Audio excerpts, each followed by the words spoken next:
ब्रह्म मुहूर्त ध्यान उपरांत सत्संग, साधक जीवन द्वंद्व, आध्यात्मिक मार्गदर्शन चल रहा है। कल आपको श्लोक नहीं दिखा पाए थे, आज श्लोक आपको दिखाते हैं। संभव हो तो इस श्लोक को रट लेना। इसे रटना अध्यात्म पथ के प्रत्येक साधक के लिए अनिवार्य है, चूंकि मार्ग में विषमताएं आना स्वाभाविक है। बाहर का जगत नियंत्रण से परे है। भीतर के जगत को बाहर के जगत से अक्षुण्ण रखने में इस श्लोक का मर्म एक संरक्षक की भूमिका का निर्वाह करता है। ये माता पिता रूप में साथ चलता है। इसे रट लेना। मयि सर्वाणि कर्माणि सन्यस्य अध्यात्म चेतसा निराशी ही निर्मम भूत्वा युद्धस्व विगत ज्वरा। मुझे समस्त कर्म अपने अर्पण कर, सन्यास्य अर्थात अपने आप को मुक्त करना, और मुक्त करने का तात्पर्य है अर्पण कर देना। अध्यात्म चेतसा, अध्यात्म शब्द के अर्थ कई निकलते हैं साधक। इस पर एक विशेष अंग्रेजी की रिकॉर्डिंग भी आने वाली है। इसे यहां हम ईश्वर जाने, अपना जीवन उद्देश्य जाने। ईश्वर में लगा चित्त अथवा जीवन उद्देश्य में लगा हुआ चित्त, उसमें होकर तू युद्ध कर। तो युद्ध कर उसमें होकर के।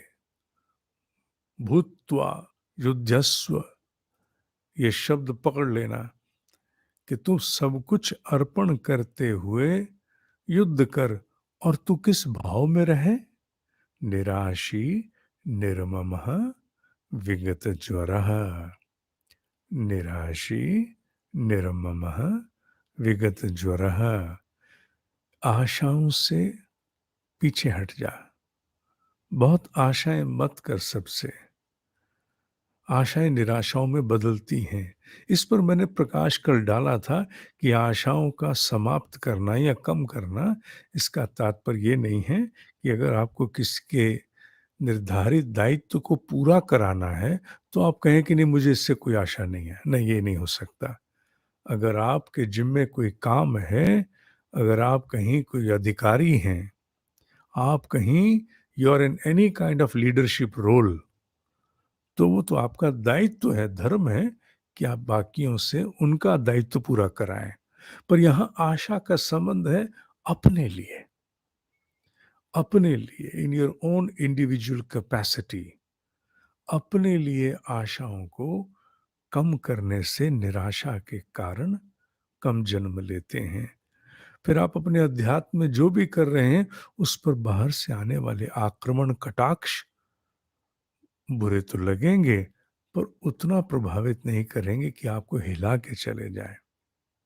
निराशी निर्मम, निर्मम शब्द बहुत बड़ा है। कहने को तो निर्मम शब्द बड़ा नृशंस है। इस शब्द का प्रयोग अध्यात्म में क्यों किया उन्होंने? भाव है ममता रहित होकर के, विदाउट होल्डिंग एनी बायस। और निर्ममता सबसे पहले किसके प्रति होती है बाबू? सबसे पहले अपने प्रति होती है। अनुशासन का पालन कराना, पवित्रता का पालन कराना, ये निर्ममता के बिना हो जाएगा क्या? नहीं, ये निर्ममता के बिना नहीं हो सकता। अपने प्रति अगर आप निर्मम नहीं हो, आप तप कर लोगे, आपका तो मूड रोज आ जाएगा पसर करके। आज नहीं, आज छोड़ते ना।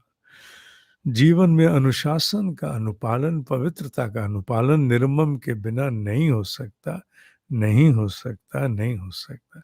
आपको निर्मम होना ही पड़ेगा। ये निर्ममता जब तक अपने प्रति नहीं है, आलस्य प्रमाद के साथ संग्राम नहीं हो सकता। आलस्य शरीर का, प्रमाद मन का। आलस्य छोटा शत्रु है, प्रमाद बहुत बड़ा शत्रु है। इसलिए इनसे लड़ने के लिए निर्मम रूपी शस्त्र की आवश्यकता है। और निर्ममता अपने ही प्रति नहीं, पहले अपने प्रति, फिर उनके प्रति भी जिनसे उनके दायित्व की पूर्ति करानी है। फिर वहां बायस नहीं है। जब आप लक्ष्य को जीना आरंभ कर देते हो तो वहां फिर बायस नहीं होता। वहां जीवन उद्देश्य सर्वोपरि है। आपकी प्राथमिकताएं, your priorities are driven by your own objective. फिर लक्ष्य निर्धारित करता है कि तुम्हारे जीवन की प्राथमिकता क्या हो। उस समय निर्मम होना बड़ा आवश्यक है। युद्धस्व विगत ज्वरा। विगत ज्वरा बहुत बढ़िया शब्द है। विगत ज्वरा, इस शब्द का भाव है, एक शब्द में अंग्रेजी के कहूं, विस्तार तो और भी काफी है, anxiety. Anxiety, uncertainty and anxiety, ये दोनों। और ये दोनों कहने को तो विगत पास्ट टेंस के लिए है, जो बीत गया, पर ये ऐसी तलवार है जिसमें दोनों तरफ बर्छा, तलवार नहीं बर्छा, जिसमें दोनों तरफ नोक है। वो होता है ना, एक बर्छा होता है भाला, तो भाले में दोनों तरफ नोक है। ये विगत जो रहा, न केवल अतीत में बल्कि आने वाली संभावनाओं के प्रति भी बहुत तंग करता है, बड़ा संताप। ये पास्ट रिग्रेशन भी है और फ्यूचर अनसर्टेनिटी भी है। ये विगत का ज्वर दोनों तरफ का भाला है। शब्द पे मत जाना केवल विगत, इसके भाव को पकड़ना। इसलिए अनसर्टेनिटी का ज्वर तुम्हें नहीं व्यापे। 80% अपने ऊपर रखो, 20% ईश्वर पर भी तो छोड़ोगे ना।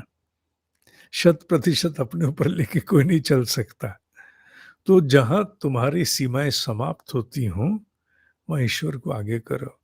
और जहां अतीत आके प्रताड़ित करे, पिछला अनुभव, नहीं, छोड़ दो उसे। बहुत से लोग कहते हैं पहले मेरे साथ ऐसा होता रहा, अब भी ऐसा ही होगा, ऐसा होता रहा। एक प्रकार से वो लिख देते हैं कि मेरे साथ ऐसा ही होगा। सत्य क्या है? ऋग्वेद कहता है, पृथ्वी प्रतिपल नए आकाश को चूमती है।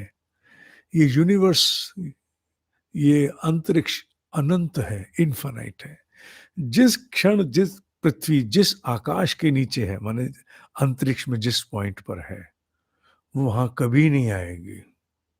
ये जो कुछ भी मिटियोर्स और जो भी आकर के टकराते हैं पृथ्वी के साथ, कॉमेट्स इत्यादि टकराते हैं, वो एक साइकिल्स हैं उनके। उन साइकिल में टकराते हैं। अन्यथा ये पूरा ब्रह्मांड ही चल रहा है। Everything is moving into infinity, चल रहा है। बुद्धि से समझने में, हाँ, बुद्धि को समझ में कठिनाई हो सकती है, पर मोटी बात पकड़ लो। मोटी बात क्या? एक ही है। क्या? कि पृथ्वी प्रतिपल नए आकाश को चूमती है। इसलिए नथुलाल जी, आवश्यक नहीं है कि जो आपके साथ जीवन में एक बार हुआ, 2 बार हुआ, चलो 10 बार हुआ, वो 11वीं बार भी अवश्य होगा। आवश्यक नहीं है। इसलिए ये अनसर्टेनिटी की एंग्जाइटी छोड़ दो। अपने जिम्मे जो है निभाओ। और अतीत को एक सीमा तक अनुभव के लिए तो याद रखो कि मुझे अनुभव लेके आगे चलना है, पर उसे ऐसा मत बनाओ कि तुम्हें जकड़ ले और तुम्हें आगे जाने से रोक दे, आगे ही ना जाने दे। तुम उसकी पकड़ में ऐसे आ जाओ कि अपने मन को छुड़ा ही ना पाओ। बड़ा कठिन होता है कड़वे अनुभवों को बुलाना। जिस किसी के साथ भी थोड़ा सा मतभेद हो जाए, उस बात को बुला के आगे बढ़ना कठिन हो जाता है ना। साधक से आशा की जाती है कि बहुत जल्दी सुधर जाओ। सुधर जाओ माने वापस आ जाओ, जल्दी वापस आ जाओ। बात हुई, हाँ हुई, खत्म करना, गोली मारो, आगे चलो। कब तक अटके रहेंगे भाई?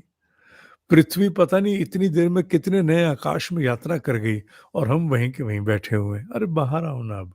ठीक है, ज्यादा गंभीर घटना है तो 1 दिन, 2 दिन, 5 दिन, 7 दिन। 7 दिन थोड़े हैं, गुणा करो उसको घंटों और मिनटों और सेकंड्स के साथ। अरे बाबा, लाखों लाखों पल चले गए 7 दिन में। 7 दिन हो गए, अब छोड़ो ना, अब कब आगे भी बढ़ो। दूसरा नहीं सुधरेगा तो क्या तुम भी नहीं सुधरोगे? फिर तुम साधना गायकी कर रहे हो, बाहर आ जाओ।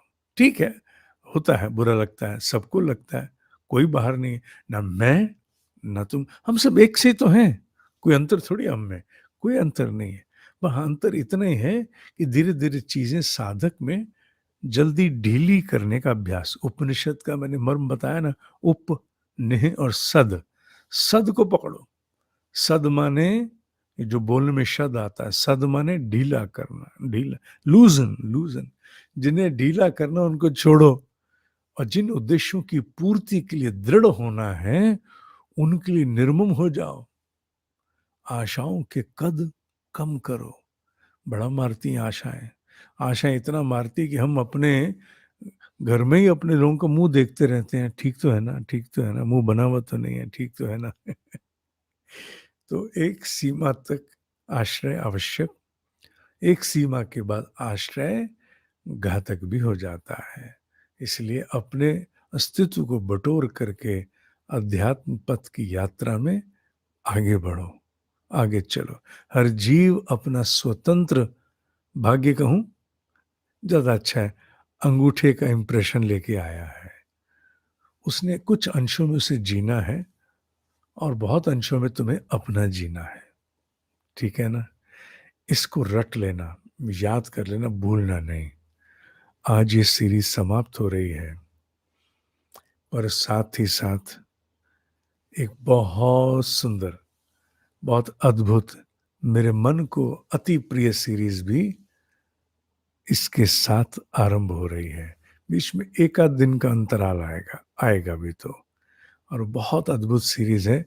तुम्हें सुन करके उस सीरीज को तुम, मैं कह सकता हूं, आरंभ में ही धन्य हो जाओगे। ठीक है? ठीक। ओम ही सत्य है, ओम ही सत्य है, ओम ही सत्य है।